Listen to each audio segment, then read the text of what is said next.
Dear friends, Operator Starsky here, and this is In Time. Guys, please subscribe to this channel because you can find all kinds of recent updates from Ukraine analysis and all kinds of interesting guests, not including myself, of course, but I will be present here as well. Hopefully, we'll see you soon.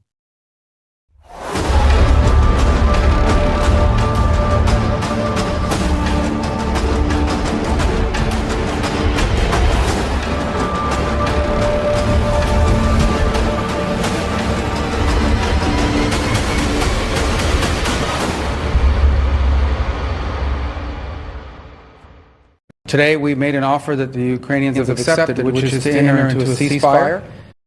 There we go. All right. Hello, everyone. My name is Nicholas Lamar Suter, and this is the Rundown. We have a number of rather interesting things to cover today. By themselves, they look part of the normal craziness, and then taken into context, they start to get... I don't want to blow it out of proportion, so I will let you guys determine how you feel about the context of what we're seeing today. Dunk on you, $20. Trump shanked a wedge. Slava Ukraini, Heroyam Slava. Thank you, Dunk on you, for your support. We greatly appreciate it. What we're going to cover, and it's not inconsequential at all, but in Serbia today, there have been protests. Let's see if we can bring up here some of the protests, purportedly over 100,000.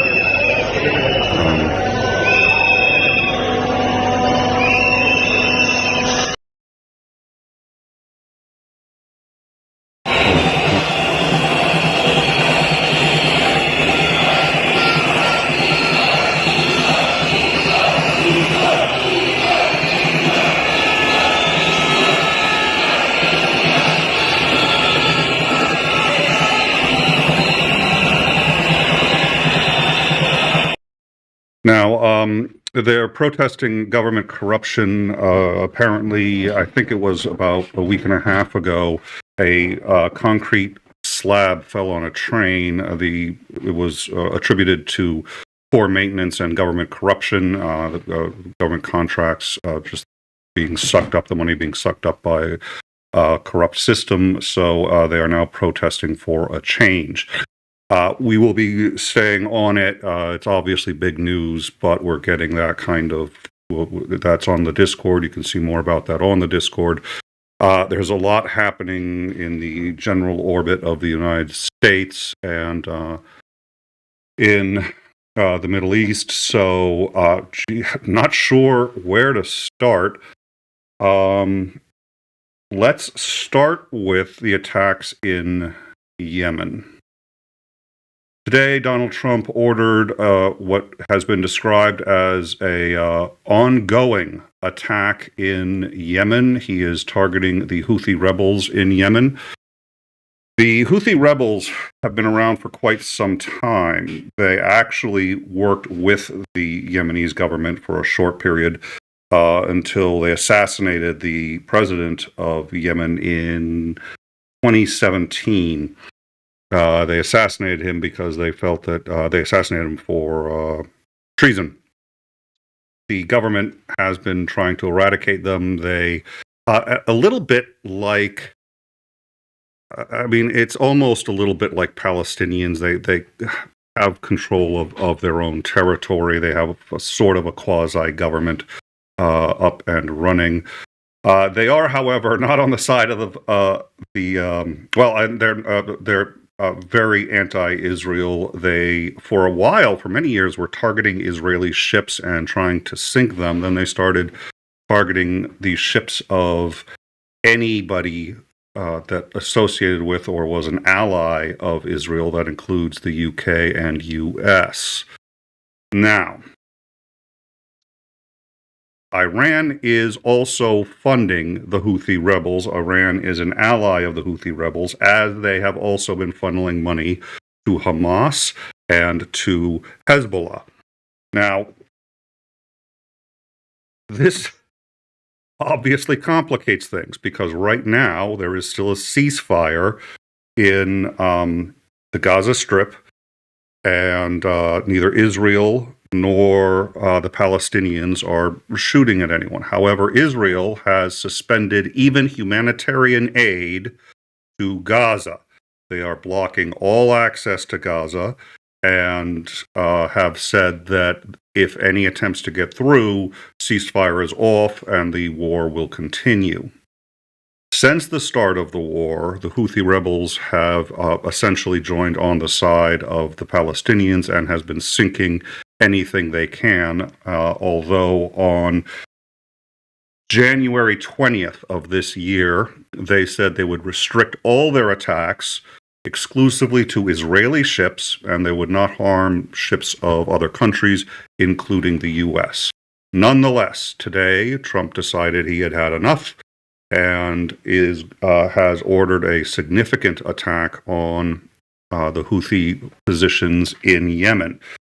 The Houthi claim that 18 civilians are dead. We have photographs and video of that. All we have here is video. It's the actual footage, but it's not. I mean, you couldn't tell it between stock footage and anything else. These are the airplanes taking off for multiple attacks in Yemen on Houthi positions.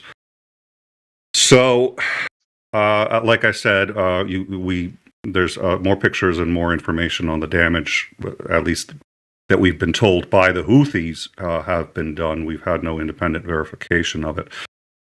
So why does this complicate matters? Well, we are allied with Israel, who is engaging in war crimes and genocide against the Palestinian people. I wish I didn't have to say that for a great many reasons. But it's the truth. The UN has said it. Anybody who looks at it can see it, that. Even Biden inadvertently admitted it more than once or twice. So Trump is so in Netanyahu's pocket that he's been attempting to make it essentially illegal to criticize Israel as of this moment. And again, more on this on the Discord. We've discussed this before. He pulled 500 million, I think it was, in aid for, I want to say, Columbia University, because they didn't stamp down on the anti-Israeli protests in a quantity of time that he felt was appropriate. He's been seeking to try to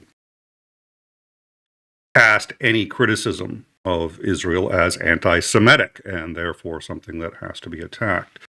Having said that, the Houthis, who have been in their attempt to aid Palestine, attacking and attempting to sink ships. Again, haven't attacked a U.S. ship in quite a while. Nonetheless, Donald Trump today ordered a significant and, again, sustained, what we understand is to be a sustained attack against them. He put this policy out on Truth Social. I will read it to you. My apologies if your ears bleed when you hear him speak. Fair warning, plug them. Today, I have ordered the United States military to launch decisive and powerful military action against the Houthi terrorists in Yemen. They have waged an unrelenting campaign of piracy, violence, and terrorism against American and other ships, aircrafts, and drones. Joe Biden's response was pathetically weak, and so the unrestrained Houthis just kept going. It has been over a year since a U.S.-flagged commercial ship safely sailed through the Suez Canal, the Red Sea, or Gulf of Aden. Is it Aden? I'm showing my ignorance. I believe it's Gulf of Aden. The last American warship to go through the Red Sea 4 months ago was attacked by Houthis over a dozen times. Funded by Iran, the Houthi thugs fired missiles at the U.S. aircraft and targeted our troops and allies. These relentless assaults have cost the U.S. and world economy billions of dollars, while at the same time putting innocent lives at risk. I will pause here and say that for one of the first times I've ever said when reading anything from Trump, he is, for the most part, accurate in his assessment of the problem. It has cost us a lot. We can get around, but yes. But then again, the Houthi said they'd stop attacking us as of January 20th, and they haven't attacked any ship that I'm aware of. How many we've sent through, I don't know. The Houthi attack on American vessels will not be tolerated. We will use overwhelming lethal force until we have achieved our objective. The Houthi have choked off shipping lanes in one of the most important waterways in the world, grinding vast swaths of global commerce to a halt. They've been a nightmare, but it hasn't ground it to a halt. But it's an important yes. And the attack attacking the core principles of freedom of navigation upon which international trade and commerce depends. Our brave war fighters are right now carrying out aerial attacks on the terrorist bases, leaders, and missile defenses to protect American shipping, air, naval assets, and to restore navigational freedom. No terrorist force will stop American commercial and naval vessels from freely sailing the waterways of the world. Those aren't necessarily our waterways, but okay. To all Houthi terrorists, your time is up. Your attacks must stop starting today. If they don't, hell will rain down upon you like nothing you have ever seen before. To Iran, support the Houthi terrorists must end immediately. Do not threaten the American people, their president, who has received one of the largest mandates in presidential history, or worldwide shipping lanes. That's a dangling modifier. So the shipping lanes have received the largest mandates in presidential history. Okay. If you do, beware, because America will hold you fully accountable, and we won't be nice about it.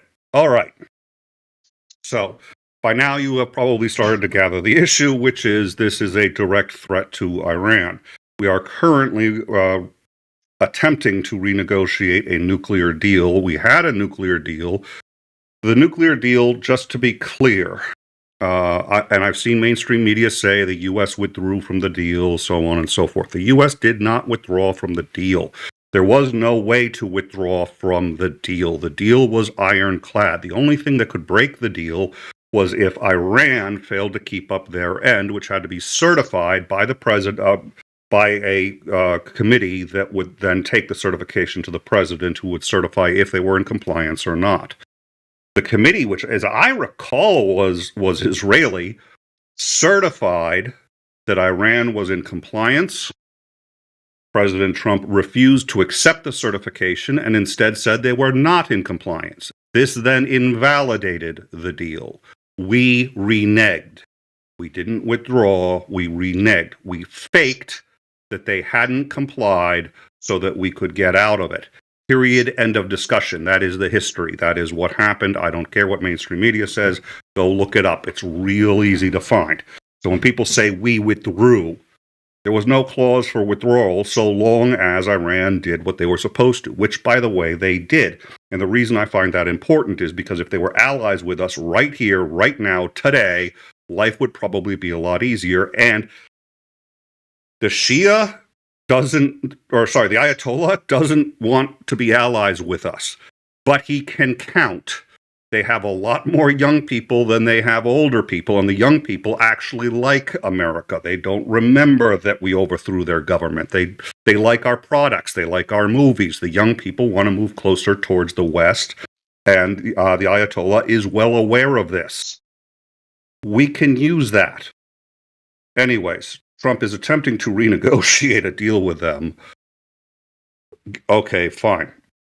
So, he sent them a letter directed to, I think it was to the Ayatollah directly.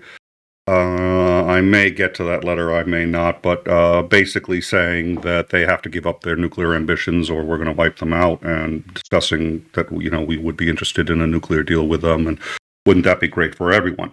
What he is telling them here is that they have to stop supporting an ally. Now, how serious are they about the Houthis as their ally? I don't know.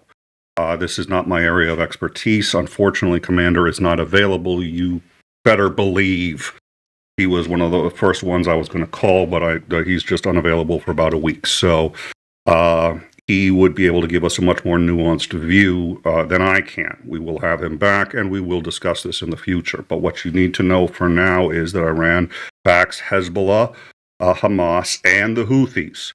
And we have just attacked the Houthis, in effect ourselves, indirectly entering the war in Israel. Because the Houthis are acting on behalf of the Palestinians, not at the behest of, they're not being ordered, they're acting independently, but on the behalf of the Palestinians. And Iran, who is supplying, they're allies of Iran, who is supplying terrorist organizations on the Palestinian side. So we have now fired into the Middle East on an Iranian ally and told Iran, you're done supporting them. And the banner on this reads, in fact, you know what, if I can, I'm always curious because it's probably worth, it's worth seeing how this was done, because it's quite dramatic, and it's clear Trump is trying to send a message. Here is the letter to all Houthi terrorists: your time is up. All right. So that's the first big piece of news. We are now shooting at targets in the Middle East. Not the first time we've done that, but it always makes me nervous for understandable reasons, I think. So to be clear, Yemen was not the target. Whether we injured any Yemenis people, we do not know. Like I said, 18 civilians were killed, but they may be civilians on the Houthi side. Yemen may not recognize them. I don't know. So that's part one. Part two is more concerning, which is why we saved it for part two.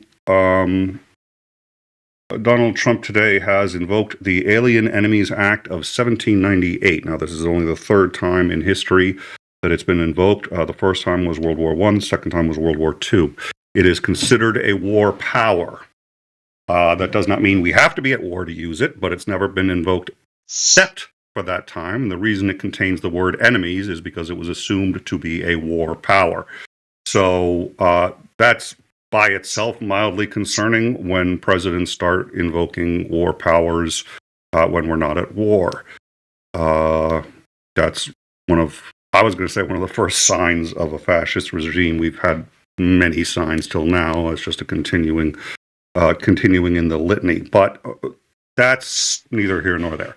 Let's get into what he said and what it actually means. Invocation of the Alien Enemies Act regarding the invasion of the United States by Tren de Aragua.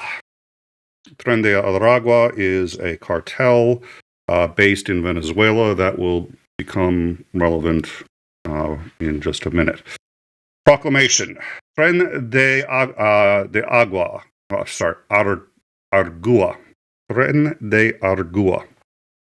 TDR is designated a foreign terrorist organization with thousands of members, many of whom have unlawfully infiltrated the U.S. and are conducting irregular warfare and undertaking hostile actions against the United States. Now, they have been designated a foreign terrorist organization, but we discussed this is one of the many ones that he designated as a foreign terrorist organization by fiat himself early on. They're not, and he has asked other countries to recognize them as a international terrorist organization, which would give him broad power to invade other countries to go after them.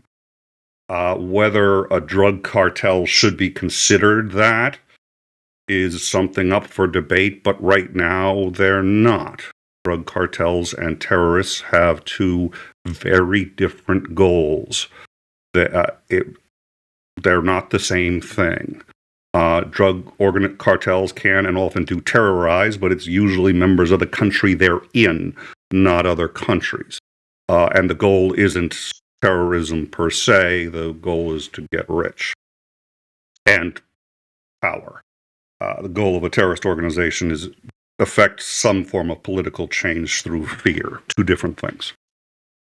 At any rate, TDA is closely aligned with, indeed has infiltrated, the Maduro regime, including its military and law enforcement apparatus. The Maduro regime is the regime of Venezuela. I don't know for certain that he's right about this. I do know that that President Maduro is almost certainly in power illegally. There was no oversight of elections. His party simply declared themselves the winner, had no proof backing it up, and ousted who had previously been the vice president and had ceded and taken power, probably legally, ousted him, and by all accounts has a fascist dictatorship that he's running. He is not a very nice man. He is corrupt, and it wouldn't surprise me in the slightest if all of this was true. I don't know. But Trump's got a point to be Maduro is not somebody you really want to be friends with, and he is Trump might want to. That's the surprising thing, is he's a fascist dictator. I don't understand why, except his corruption is really kind of out in the open for others to see, so that may be Trump's problem. Anyways, TDA grew significantly while Tarek el-Assami served as governor of Aragua between 2012 and 2017. In 2017, el-Assami was appointed as vice president of Venezuela. Soon thereafter, the United States Department of Treasury designated el-Assami as a specially designated narcotics trafficker under the Foreign Narcotics Kingpin Designation Act. El-Assami is currently a U.S. fugitive facing charges arising from his violations of U.S. sanctions triggered by his Department of Treasury designation. Okay, so they're after the vice president. Like el-Assami, Nicolas Maduro, who claims to be Venezuelan's president, asserts control over the security forces and other authorities in Venezuela, also maintains close ties to regime-sponsored narco-terrorists, probably true. Maduro leads the regime-sponsored enterprise Cartel de los Solos, which coordinates and relies on TDA and other organizations to... Okay, I'm going to skip this. Over the years, Venezuela has ceded more of their territory over to the criminal organizations, including TDA. Based on a review of TDA's activities, the Attorney General and the Secretary of the Treasury have declared them a foreign terrorist organization. Therefore, I, Donald Trump, by the powers vested in me in the Constitution of the United States and the Alien Enemies Act, hereby proclaim the following. First, that TDA is perpetrating, attempting, and threatening an invasion or predatory incursion on the U.S. Okay.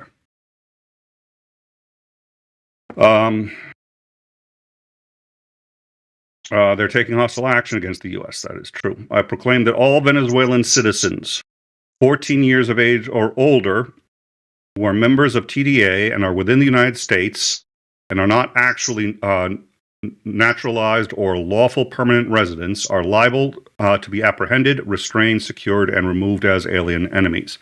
All right. This is important. This is where it gets important. First of all, what he's saying is that anybody who's not who is a member of TDA can be deported. That's already true. If they're a terrorist organization or if they're committing crimes, they can be deported anyway. He doesn't need this act to do it. So what is the purpose of this act?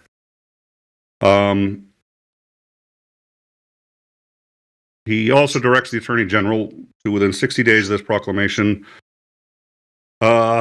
Let's see. Transmit a letter to the Chief Justice of the United States, every circuit court. I direct that all alien enemies described in Section 1 of this proclamation are subject to immediate apprehension, detention, pursuant to the Alien Enemies Act. The Attorney General, Secretary of the Homeland, consistent with, restrain, secure, and remove alien enemies described in Section 1. All right. Why? What? So, what's the deal? The way this has come out of the White House, and the way this is being portrayed in the mainstream media, and the way I believe he intends to use this is any Venezuelan can be picked up, and if they are not a permanent resident, they can be deported. Now, Trump actually tweeted, quote, any Venezuelans aged 14 or older who are not U.S. citizens or lawful permanent residents are liable to be apprehended, restrained, secured, and removed as alien enemies. All right. So if you are in the United States and you are Venezuelan, even if you have a green card, even if you have a legitimate authority to be here, you are now likely to be removed, is the way I read this and what I think the intent is. Now, that's bad enough. However, let's take a look at how the Alien Enemies Act has been used in the past, because what the Alien Enemies Act was it was designed to be able to kick alien enemies out of the country.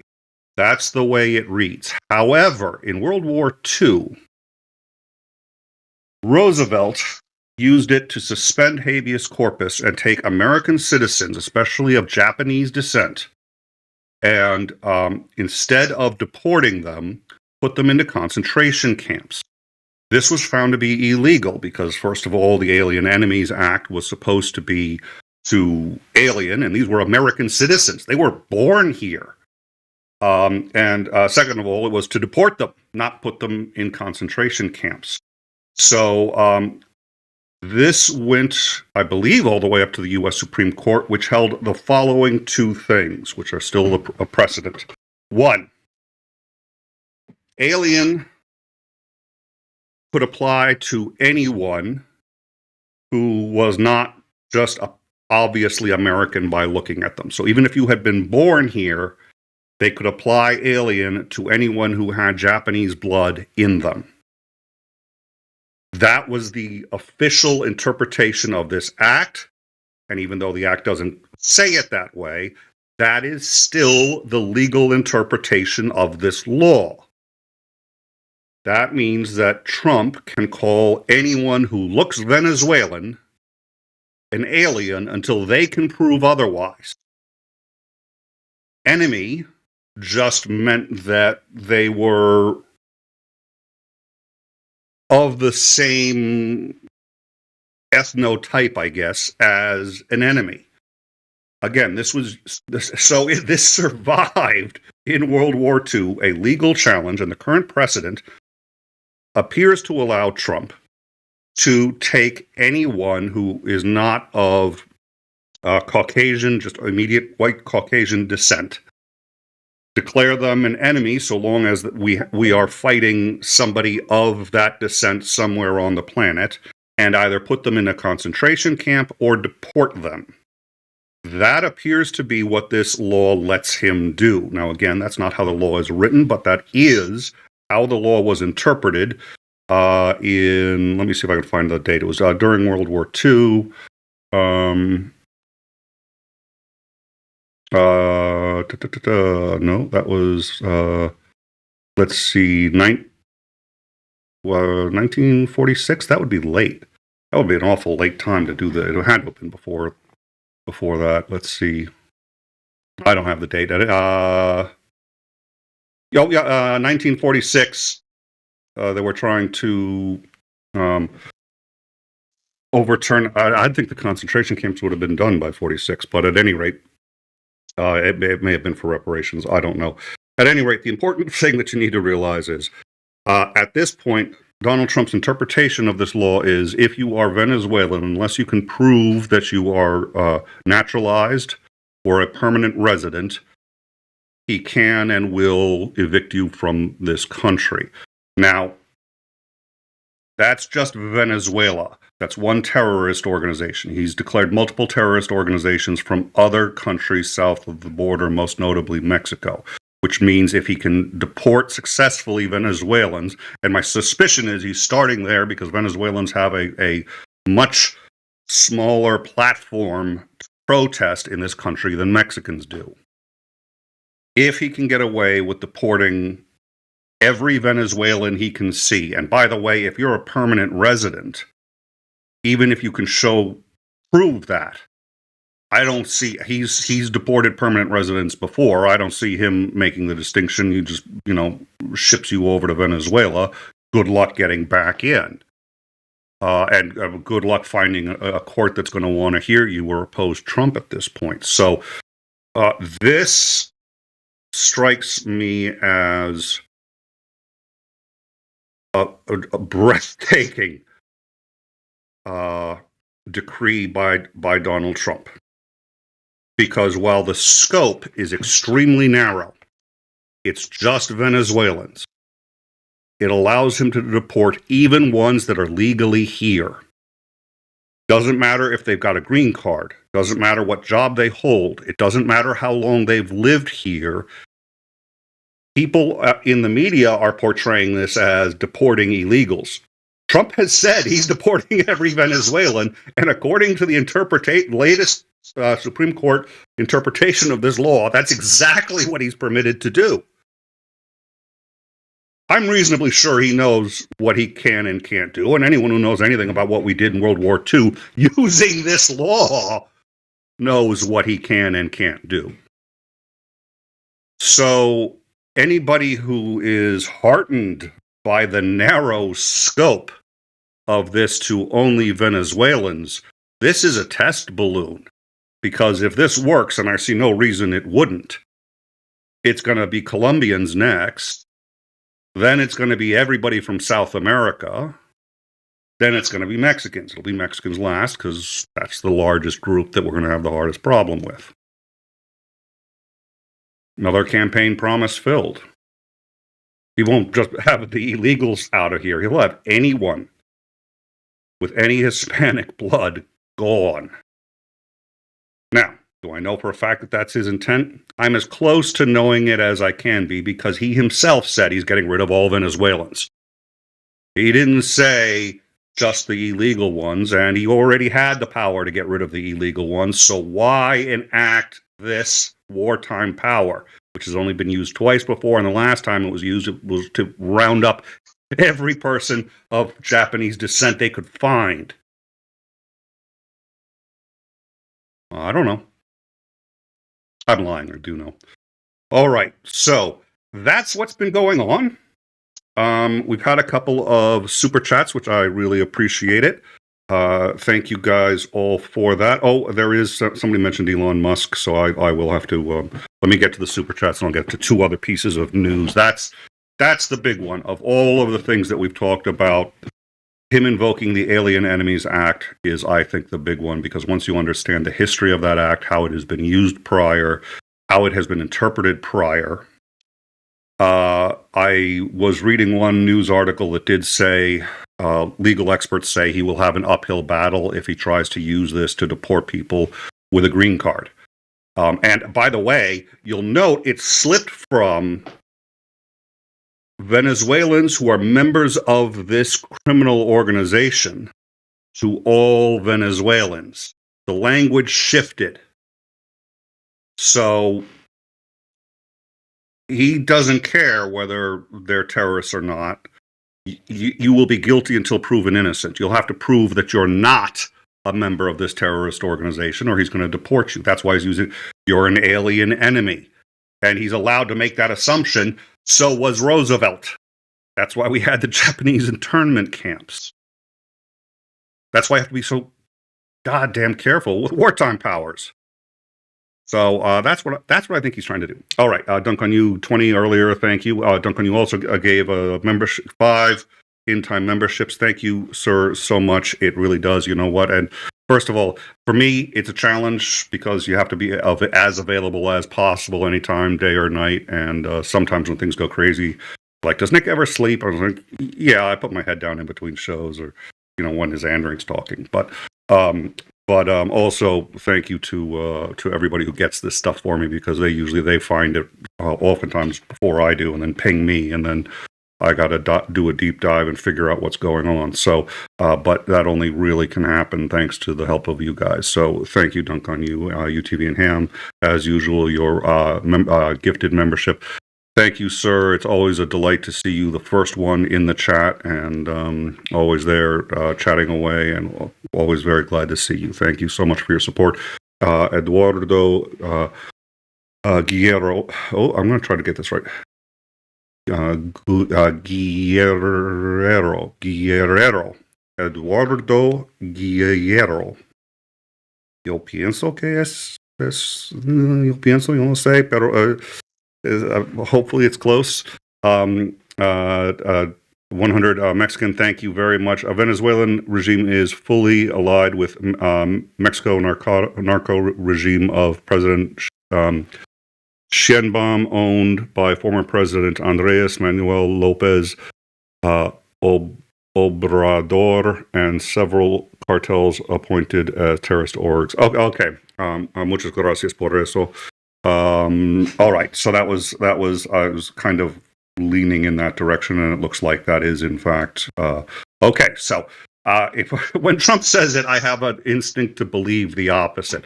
So at a minimum, Trump does appear to be correct about I was aware there was corruption in Venezuela. I was not aware how bad it was. It's bad, and it looks like the cartels really do own most of Venezuela, is what it sounds like.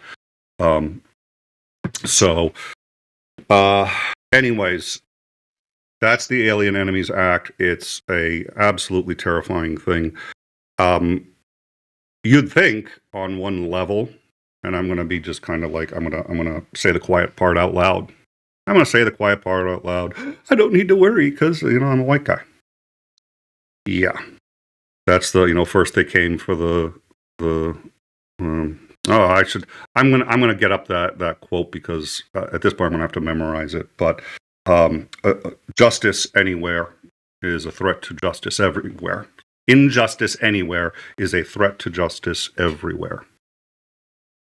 I live in a cushy country, and I live that way because of the work of a lot of people. And that's not to say that I don't work hard, but everybody works together and as a family, and Americans are Americans, and there are people here who aren't Americans, but they want to be, and they want to work hard, and they want to contribute.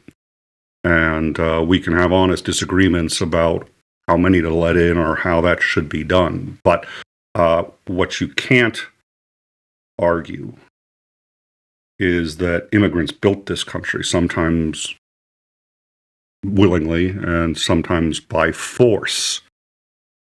But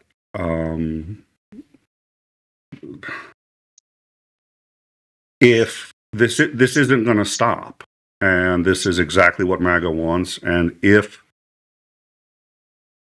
Elon is the white supremacist he very much appears to be, this is going to get bad for everybody, not just illegals. I don't think anybody in Germany felt safe at any time. I don't. So this strikes me as very concerning for everybody that he's got this out there. All right, thank you, Titan. I will get to that. So I'll get back to this in a second. The two other things I wanted to cover briefly: Russia has said that they will not agree to the ceasefire. The reason, they don't see anything in it for them. No shit. The aggressor who starts a fight usually doesn't have anything in it for them to stop the fight, unless, everybody else is coming in and overwhelming them and punishing them for start. Of course, there's nothing in it for them. But we said this earlier. We knew this. Of course, we knew they were never going to accept. I just think it's funny. I think we were talking with Commander McMillan, who said this puts the ball back in Trump's court. The ball was still there because everybody knew that Putin was going to say no. Putin cannot say yes to this. He can't. So, and he wants to go get all of Ukraine anyway. So this is in the way. This also makes things interesting, however, because 2 days ago, right after the ceasefire, Russia reached out to Iran to try to improve relations with Iran, whom we are now having worse problems with because we have just attacked an Iranian ally, the Houthi Rebels in Yemen. So if Iran was not pissed at us before, and if Russia wasn't trying to get them more pissed at us, they're pissed at us now. So another connection we're going to keep an eye on. Having said that, once again, Russia has declined the ceasefire in Ukraine. Big shock. There was also one other piece of news that I wanted to hit. I will see if I can get to it. But the ACLU and NBC is reporting that a judge has limited Trump's ability to deport people under the Alien Enemies Act. He apparently attempted to deport already 5 Venezuelans for 14 days under the act. The judge, let's see here. So President Trump has signaled that he would invoke the act last used to justify the internment of Japanese American civilians during World War II. The ACLU filed an extraordinary lawsuit in federal court saying that the order would and Democracy Forward filed contending that the order would identify a Venezuelan gang as a predatory incursion by a foreign government. Which, well, yeah, he's done that. That's not hard to. So it looks like they're challenging it on the grounds that you cannot call a gang in Venezuela a predatory incursion by another government. So that's actually not. I knew this was going to be contested. I didn't expect it to be contested that way. I expected it to be contested the same way it was in World War II. Glad it's not, since during World War II they failed. It was greatly different conditions, but nonetheless, this Supreme Court will hand Trump anything he wants. So it looks like what they're arguing is that Trump's definition of an alien enemy threat is far too liberal. And he can't use that definition, so they're going to try. Now, nothing stopped Trump from ignoring courts in the past, and I don't know how anyone's going to enforce it. I'm glad the ACLU did it. I've been a card-carrying member of the ACLU for a very long time. This is one of the reasons why. But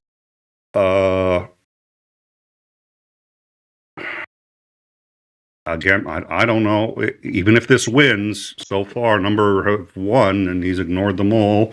And he's telegraphed his intent to ignore the U.S. Supreme Court. So, telegraphed it in more than one interesting way. So, we'll see. But I guess for now, is it, what is it?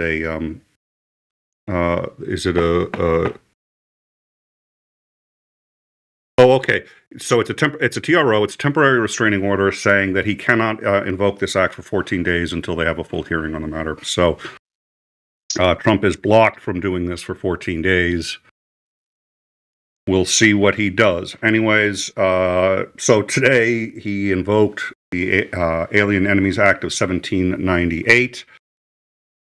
The ACLU asked for a temporary restraining order to fight it. That was granted, and we will see.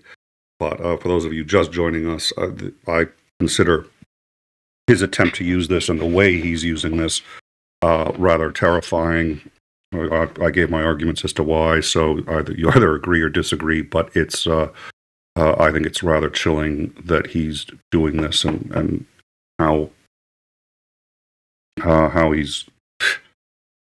yeah, they're right. He's taking what is it?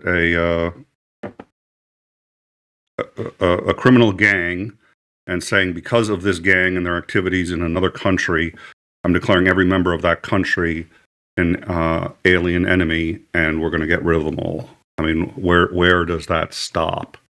That is breathtaking. All right. I want to quickly check the live chat and see if I missed anything, and then I think we will up.